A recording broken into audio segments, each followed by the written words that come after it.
አልተናገረችም። ስለዚህ ከነሱ ጋር ለመስራት ተስማምታለች። እነሱም ደግሞ ይህ ሁሉ ነገር ስላደረግንላት አሁን በስነ ስርዓት ስራዋን ትሰራለች በማለት እንግዲህ ያፌት ሲናገር ሰምተነዋል ማለት ነው።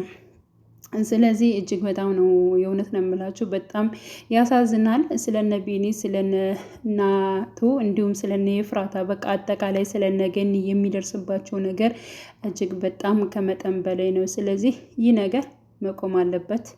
ያፌት ዋጋውን ማግኘት አለበት። እንዲሁም ደግሞ አቤል ማለት ነው ቢንያምን የመተው ወይንም ደግሞ የገደለው እሱንም በቃ መያዝ መቻል አለበት፣ ዋጋውን ማግኘት አለበት የሚል ሀሳብ ነው የማስቀምጠው። ግን በጣም ይደብራል ማለት ነው።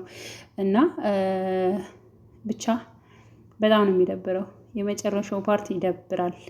ቢኒያም በጣም ምን እንጃ መልካም ሰዎች ነው፣ ግን በዚያ ላይ ደግሞ መልካም ሰው አይኖር የተባለበት እንትና ያለበት እና አፄ እጅግ በጣም ደንግጣለች፣ ደርቃለች። በጣም ነው ብዙ ነገሮች ነው እንትን ያሏት ማለት ነው። እና በዚህ ጉዳይ እጅግ በጣም ከፍቷታል። እና ውድ ቤተሰቦቼ ለማንኛውም በዛሬው በሐረግ ድራማ ማን ነው በጣም ያዘነው ማለት ነው። እኔ በጣም ተሰምቶኛል ስለ እውነት